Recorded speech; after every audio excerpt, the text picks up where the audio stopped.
galera, sejam bem-vindos ao meu canal. Esse é o meu primeiro vídeo de biologia que estou colocando aqui no YouTube. Meu nome é Bruno Oliveira, sou professor de biologia, formado pela Universidade Estadual da Paraíba e atualmente eu faço mestrado no ensino de ciências e educação matemática. Já vem algum tempo que eu venho trabalhando com cursinhos pré-vestibulares e escolas técnicas. Eu sou fã, eu amo ministrar aulas voltadas para o Enem. Então a aula de hoje vai ser sobre citologia, uma parte específica chamada de teoria celular. Vai estudar biologia? Aprende primeiro a quebrar as palavras. Lembre-se de uma coisa, que a maior parte das palavras que nós encontramos na biologia, ela não vem do nosso português não, meu querido. Ela vem ou do grego ou do latim. Então cito quer dizer célula, logia quer dizer conhecimento ou estudo. Todos os seres vivos são formados por célula. Aí você chega pra mim e diz: professor, eu estudei que os vírus não são formados por célula. Os vírus não são seres vivos. Os vírus são considerados apenas partículas viventes. Os vírus, quando estão dentro de uma célula, conseguem desempenhar algum tipo de manifestação vital, passar seu material genético, se reproduzir, rouba o metabolismo da célula, mas eles não são formados por célula. Lembre-se que vírus são seres acelulares. Todas as células, elas nascem a partir de outras células pré-existentes. Professor, e como foi que surgiu a primeira célula? Meu querido, então esse aqui não é o foco da nossa aula de hoje. Nós precisamos fazer uma aula sobre origem e evolução da vida para você entender como foi que surgiu a primeira célula. Vamos conhecer vários cientistas que deram suas contribuições para essa maravilhosa teoria celular e você vai entender um pouco mais sobre a célula. Não aquele conhecimento que você aprendeu na quarta série sobre célula, que célula é formada por membrana, citoplasma, núcleo. Não é só isso não, que você tem que saber não. Hoje nós vamos falar basicamente do histórico. A maioria das células não são visíveis ao olho nu. Por mais que você consiga visualizar um óvulo ou algum outro tipo de célula, você não vai conseguir ver os detalhes dessa célula, porque você precisa de um equipamento chamado microscópio eletrônico. Praticamente existem dois tipos de microscópios: ópticos, que é aquele que possivelmente você tem na sua escola, que é um microscópio baratinho. Ele tem um limite de resolução bem limitado, é como se fosse uma lupa mais aprimorada. E quando a gente coloca uma célula no microscópio, nós não conseguimos ver todas as partes da célula. Então, se eu quiser ver apenas o núcleo, eu vou colocar um corante que me permite visualizar o núcleo. Se eu quiser ver a membrana, eu coloco um corante que me permite ver as estruturas da membrana. Geralmente são corantes ácidos e básicos que vai determinar o que eu posso ver ou não. Já o microscópio eletrônico é um microscópio casca grossa, caro pra caramba, e eu consigo ver várias unidades, inclusive a nível molecular, a nível atômico, eu consigo visualizar nesses microscópios.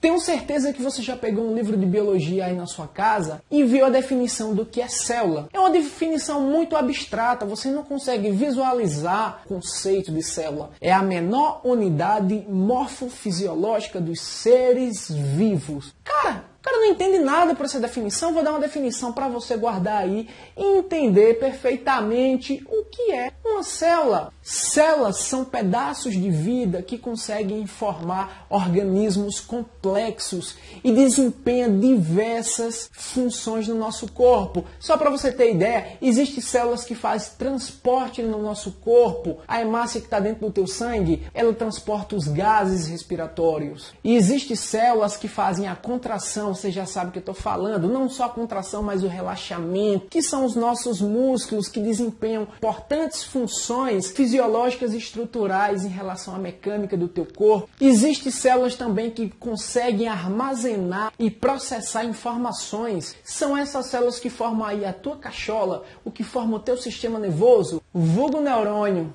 Existem células que fazem a sustentação do nosso corpo, como por exemplo os nossos ossos, as células ósseas. Existem células de armazenamento, uma delas são os adipócitos, as células que armazenam gordura, que formam aquela jiboia, que formam aquele pneu, aquela ponchete na região da tua barriga. As células elas podem ser classificadas de algumas formas. Existem células lábeis, que são células que nascem, vivem pouquíssimo tempo e logo morrem. Elas são substituídas por outras Que é o exemplo, as células do nosso sangue e do nosso sêmen. Existem as chamadas células estáveis. Células estáveis são aquelas células que não morrem rápido, mas ela também não tem vida eterna. Põe a maior parte das células do nosso corpo. Só que existem células chamadas permanentes, que uma vez que você nasceu com esse tipo de célula, meu amigo, para recuperar esse tipo de célula é difícil. Que é um exemplo, os neurônios. A grande maioria dos nossos neurônios não possuem a capacidade de regeneração. São pouquíssimos casos exclusivos que os neurônios eles conseguem se regenerar. A não ser que tenha células-tronco na parada. Células-tronco, ela tampa até um reboco de parede, meu amigo. Células-tronco é o futuro do amanhã que virá. As células também elas podem ser classificadas como unicelulares e pluricelulares. Existem bactérias, existem protozoários que são formados por um único tipo de célula. Na verdade, o indivíduo é a própria célula. Por isso que nós classificamos como unicelular. Olha como é fácil. Um vem de um, galera. E temos células chamadas multicelulares ou pluricelulares, que são as nossas, galera, células que formam o nosso corpício, né? As células dos animais, vegetais. Sem mais delongas, vamos falar agora dos cientistas que contribuíram para essa maravilhosa e famosa teoria celular que cai em todas as provas, aterrorizando a vida dos alunos. Tenho certeza que você já ouviu falar num camarada chamado Robert Hooke. Ele foi um cientista muito importante para a teoria celular. Ele foi considerado o pai da célula, apesar que ele não observou uma célula viva, mas ele conseguiu ver algumas estruturas presentes numa célula. Possivelmente ele foi o primeiro camarada a ver isso daqui. E uma curiosidade é você saber que a primeira célula que foi vista ao microscópio não foi uma célula animal, foi uma célula vegetal retirada da casca de uma árvore. Na verdade é um tecido morto. Aquilo era apenas a parede celular. É o mesmo tecido que forma a rolha do vinho, que você enfia aquele parada lá para ficar puxando a rolha do vinho e fica... que massa a rolha do vinho e tal. Você já sabe que o microscópio não era lá, essas coisas naquele tempo. Como foi que se deu isso? O cara estava lá, pegou o baseado dele e vou analisar essa célula aqui e vou escrever. Então a primeira coisa que ele visualizou é que a célula tinha compartimentos fechados. E ele disse, pô, cara, o único canto que eu conheço que tem compartimentos fechados onde não permite a comunicação de um lado para o outro é no presídio. Não. O presídio é o que? É uma unidade maior que tem unidades menores, que são os compartimentos. Porque lembra, as células de presídio não é que esse negócio não pegou. Esses compartimentos fechados eu vou chamar o nome de célula. A ideia de célula veio justamente disso, de compartimentos fechados. Logicamente que essa história do baseado ficou por minha conta, né? Não vai colocar isso na tua prova não, que o professor vai te colocar um 0.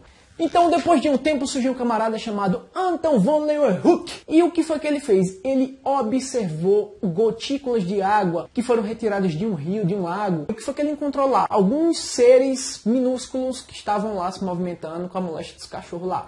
E aqueles seres eram bactérias. Depois de um tempo, surgiu um camarada chamado Matthias Schleiden. Ele foi um advogado frustrado que não conseguiu sucesso no ramo do direito, que largou sua profissão para estudar biologia. Tá vendo como a biologia é fantástica? Né? Ele passou a ser botânico, ele começou a estudar vegetais. E ele percebeu que todos os vegetais eram formados por células. Todas as plantas possuíam célula.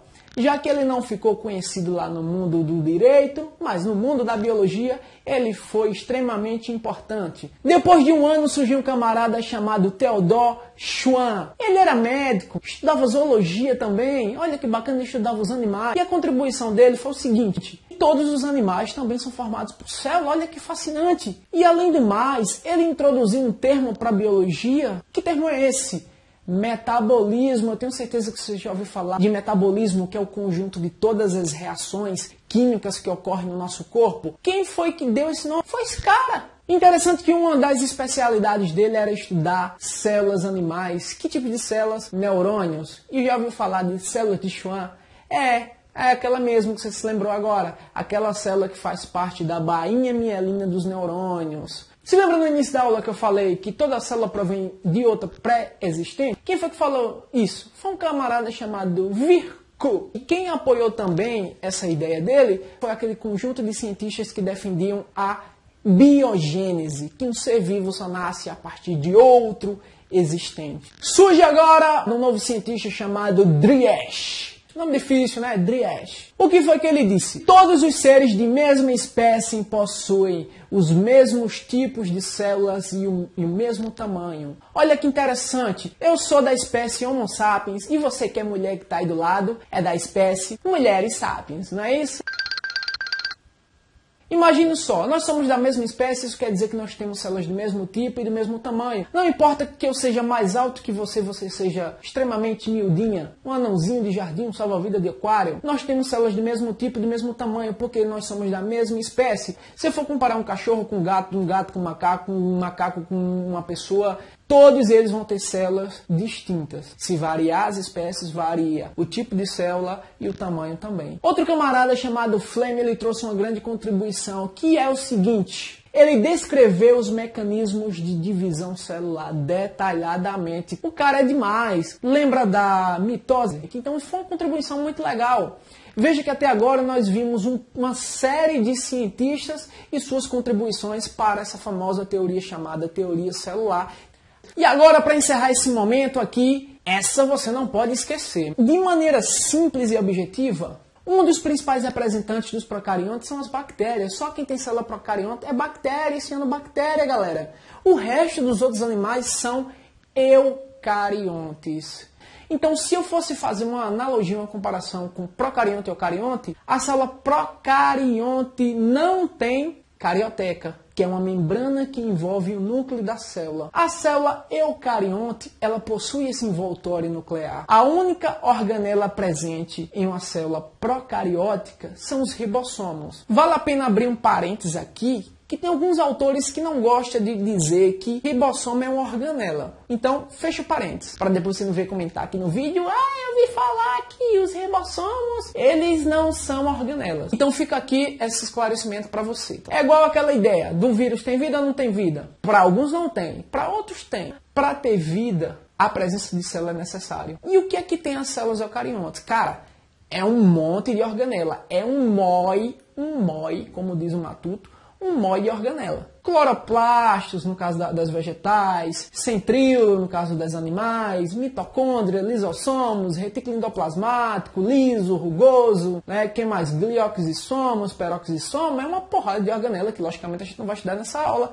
a gente vai estudar nas próximas aulas que adivinha. Outra diferença é o seguinte, é que uma célula procariótica possui um núcleo desorganizado, que na verdade nem é um núcleo, é um local que, se existisse um núcleo, seria onde ele ia ficar, tá ok? O material genético de uma célula procarionte é todo solto no citoplasma, é disperso no citoplasma, e ele possui uma única fita de DNA circular. A célula eucarionte possui um local próprio para armazenar esse material genético de forma organizado. E vamos chegando agora no final desse vídeo. Galera, na verdade isso aqui era um vídeo teste. Eu nem estava pensando em publicar esse vídeo porque é minha primeira aula olhando para uma câmera. Então, se você gostou dessa aula, se te ajudou de alguma forma, dá um like aí. Eu queria convidar vocês para curtir também a minha fanpage no Facebook. Na verdade não é minha, e sim da equipe a qual eu faço parte. Então nós vamos fazer também um canal chamado Bioloucos Aulões, que vai ser eu e mais 2 outros professores. Veja só, já tem um parafuso solto na cabeça. Imagina 3 loucos dando uma aula de biologia. Eu vou deixar o link aqui para você se inscrever.